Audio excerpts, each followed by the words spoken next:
இந்தியாவின் சாகெட்ரிக்ஸ் காசி. அத்தியாயம் -3 நாக்புராவின் வானக் கூண்டுக்கு அப்பால் என்ன ரகசியங்கள் உள்ளன?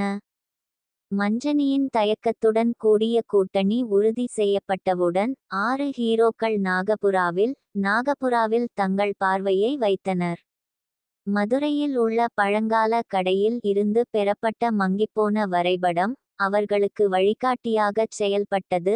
அடர்ந்த காடுகள் வழியாகவும் துரோக மலைப்பாதைகள் வழியாகவும் அவர்களை வழிநடத்தியது. பயணம் கடினமானது, அவர்களின் சகிப்புத்தன்மையையும் அவர்களின் உறுதியையும் சோதித்தது. கோடீஸ்வரனின் முகவர்கள் இடைவிடாமல் இருந்தனர், அவர்களின் பின்தொடர்தல் ஒரு நிலையான அச்சுறுத்தலாக இருந்தது. அவர்கள் பொறிகளையும் பதுங்கியிருந்து தாக்குதல்களையும் எதிர்கொண்டனர். உயிர்வாழ அவர்களின் ஒருங்கிணைந்த திறன்களை நம்பியிருக்க வேண்டிய கட்டாயம் ஏற்பட்டது.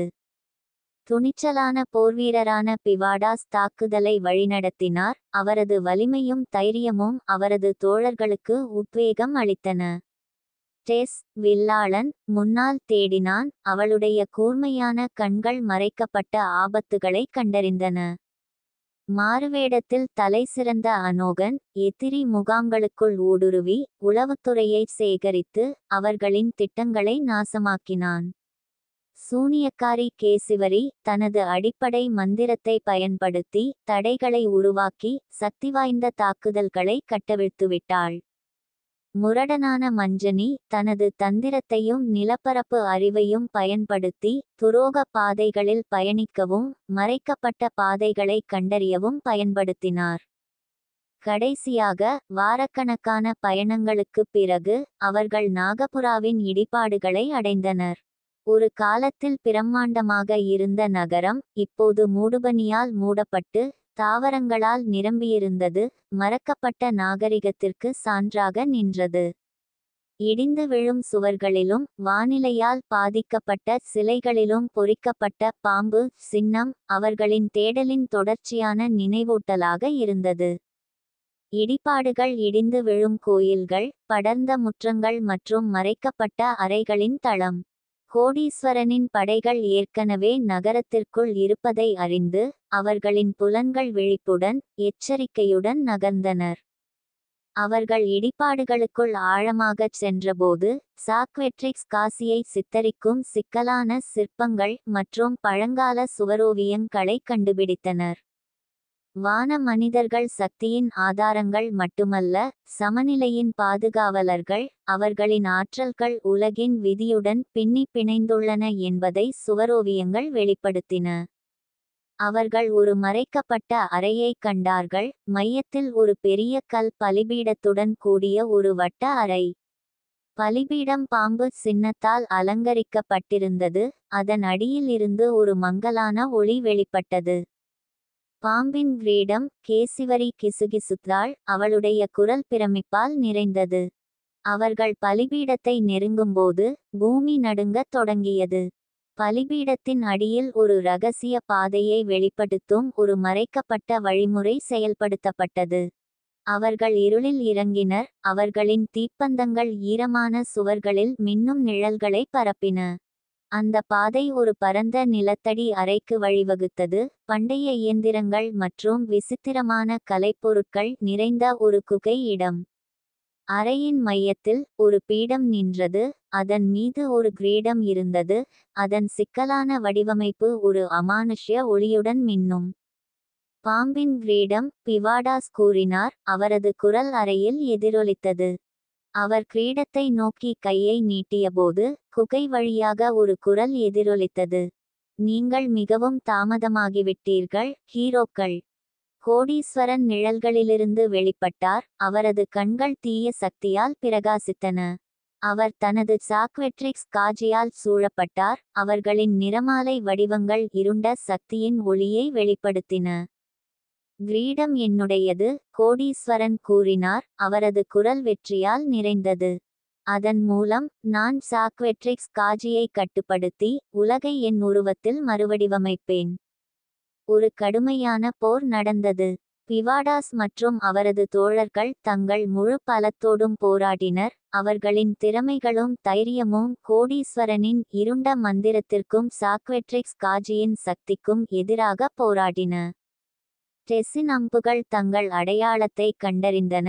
காஜியின் நிறமாலை வடிவங்களை துளைத்து அவர்களின் ஆற்றலை சிறிது நேரத்தில் சீர்குலைத்தன. அனோகன் தனது ஏமாற்று திறன்களை பயன்படுத்தி நிறமாலை வீரர்களை குழப்பி திசை திருப்பினார். கேசிவாரி சக்திவாய்ந்த தனிம தாக்குதல்களை கட்டவிழ்த்து நெருப்புச் சுவர்களை உருவாக்கி மின்னல் புயல்களை வரவழைத்தார். மஞ்சனி தனது விரைவான புத்திசாலித்தனத்தாலும் தந்திரத்தாலும் திசை திருப்பல்களை உருவாக்கி காஜியின் பலவீனங்களை பயன்படுத்தி கொண்டார். பிவாடாஸ் சிங்கத்தின் வலிமையுடன் போராடினார். அவரது வாள் காஜியின் நிறமாலை ஆயுதங்களுடன் மோதியது.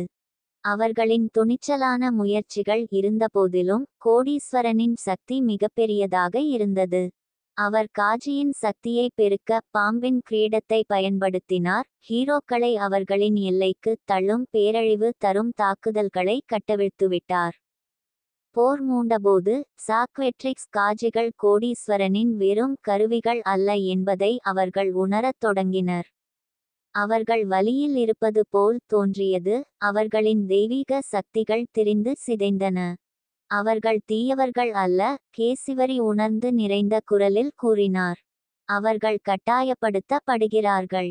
கோடீஸ்வரனின் கட்டுப்பாட்டிலிருந்து காஜியை விடுவித்து அவர்களின் தெய்வீக சமநிலையை மீட்டெடுக்க அவர்கள் ஒரு வழியை கண்டுபிடிக்க வேண்டியிருந்தது. ஆனால் நேரம் ஓடிக்கொண்டிருந்தது. கோடீஸ்வரன் தனது ஸ்பெக்ட்ரல் படையின் முழு பலத்தையும் கட்டவிழ்த்துவிட தயாராகிக் கொண்டிருந்தார். மேலும் உலகின் தலைவிதி சமநிலையில் தொங்கியது. பாம்பின் கிரீடத்தால் அதிகாரம் பெற்ற கோடீஸ்வரன் இருண்ட ஆற்றலின் பெருவெள்ளத்தை கட்டவிழ்த்து விட்டதால் குகை நடுங்கியது. இயற்கைக்கு மாறான தீவிரத்துடன் மினுமினுக்கும் சாக்வெட்ரிக்ஸ் காசி அவர்களின் நிறமாலை வடிவங்கள் இடைவிடாமல் முன்னேறின. அவர்களின் தாக்குதல்கள் பிவாடாஸ் மற்றும் அவரது தோழர்கள் தாக்கப்பட்டு காயப்பட்டு ஒவ்வொரு கணமும் நம்பிக்கை குறைந்து மிகுந்த மூர்க்கத்துடன் போராடினர். கேசிவாரி கவனம் செலுத்தும் முகத்துடன் காசியுடன் தொடர்பு கொள்ள முயன்றார். அவர்களின் வானசாரத்தின் எச்சங்களை அடைய அவர்கள் சிக்கிக்கொண்டார்கள். அவள் குரல் இறுக்கமாக இருந்தது. அவர்களின் ஆற்றல்கள் கிரீடத்தால் பிணைக்கப்பட்டுள்ளன. அவர்களின் உண்மையான இயல்பு அடக்கப்பட்டது.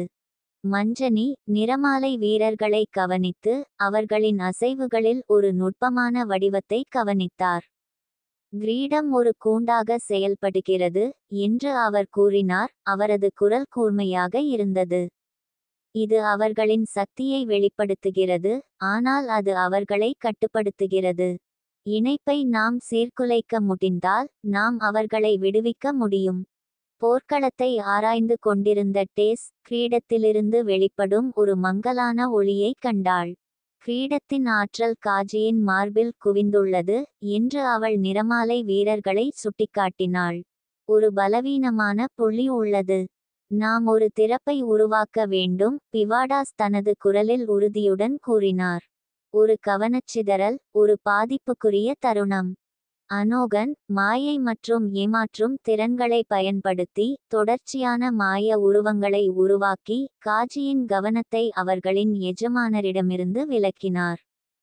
கேசிவாரி ஒரு சக்திவாய்ந்த தனிம ஆற்றலை கட்டவிழ்த்து ஒரு கண்மூடித்தனமான ஒளியை உருவாக்கினார். குழப்பத்தில் டெஸ் தனது வில்லை வரைந்தார். அவளுடைய அம்பு காஜிகளில் ஒருவரின் மார்பில் இருந்த மங்கலான ஒளியை நோக்கி குறிவைத்தது. அவள் அம்பை விடுவித்தாள். அதன் முனை ஒரு வான ஒளியுடன் பிரகாசித்தது. கேசிவாரி சேகரித்த ஆற்றலின் ஒரு பகுதி. அம்பு அதன் இலக்கை தாக்கியது. நிறமாலை வடிவத்தை துளைத்து ஆற்றல் ஓட்டத்தை சீர்குலைத்தது. குகை வழியாக ஒரு அதிர்ச்சி அலை அலையாக பாய்ந்தது. காஜி பின்வாங்கியது. அதன் வடிவம் வன்முறையில் மினுமினுத்தது. கோடீஸ்வரன் கோபத்தில் கர்ஜித்தான். அவனது கட்டுப்பாடு தடுமாறியது. நீ என்னை எதிர்க்கத் துணிந்தாய், அவன் கத்தினான். அவனது குரல் குகை முழுவதும் எதிரொலித்தது. காயமடைந்த காஜியின் மீது அவன் தனது சக்தியை செலுத்தி தனது கட்டுப்பாட்டை மீண்டும் உறுதிப்படுத்த முயன்றான்.